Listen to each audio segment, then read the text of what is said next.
Hey everyone, welcome back to another SAT math video. This is a question from the official 2024 Test Bundle 6 Math Module 1. For which of the following tables are all the values of x and their corresponding values of y solutions to the given inequality? And they give us this equality: y is greater than 4x plus 8. So let's just take a look at our answer choices and see if we can't come up with an easy method to quickly solve this problem. So right now I see that they have 2, 4, 6 as x for each one of these little tables, right?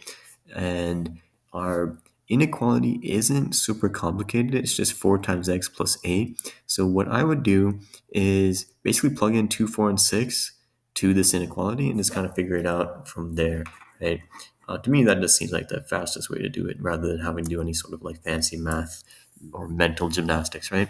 So let's just do that really quick. Y is greater than 4 times 2 plus 8, which is the same thing as 4 times 2 is 8, 8 plus 8 is 16. So that is the same as y has to be greater than 16, right? Let's do 4 now. So y is greater than 4 times 4 plus 8. So 4 times 4 is 16.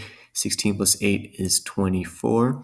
So then we get y is greater than 24. And then let's look at the last one.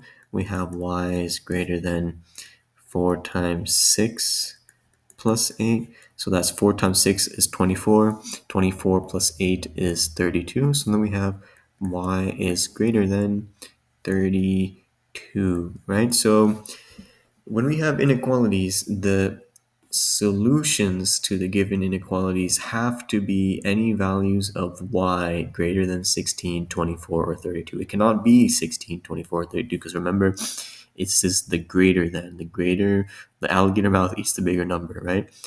So we have to find some values in these tables that at these values of x are greater than 16. So at 2, we should have a y value greater than 16. Do we have any of those? Well, the only one that when at 2 has a y value greater than 16 is a, right? So that looks pretty good, right? 2 y is greater than y is 19, 19, 19 is greater than 16.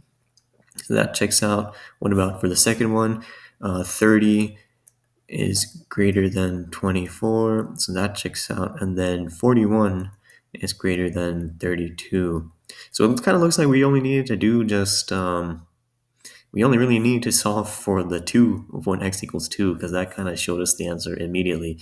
Because if we look at, say, for example, this one, right? When x is, we noticed by just plugging in 2 and then getting y is greater than 16 when x is equal to 2, that we cannot have, say, for example, this one, right? Because 8 is actually not greater than 16, right? That doesn't work. And same for here, 13 is not greater than 16. So hopefully you kind of get how we solve this question, right? Because now we know that our answer choice is going to be A. So the main trick here was just to kind of plug in the values of x and then check if any of the y values in the tables followed the rule, right? So we figured out the rule by plugging in the values of x that they were given to us. You only really need to do 2, but just for thoroughness, I did 2, 4, and 6. And once you had the rules, right, so when x equals 2, y had to be greater than 16, you just kind of had to check the tables and see, okay, which one of these tables, when x equals 2, the y value is greater than 16, and the only one that had that was A. So thanks so much for watching this video. Let me know in the comments if I can do anything to improve or make things more clear. Always check out Khan Academy. They have so many free resources for SAT, ACT, and a bunch of other subjects. You would really benefit by checking it out. And of course, thank you so much for watching, and I'll see you in the next video.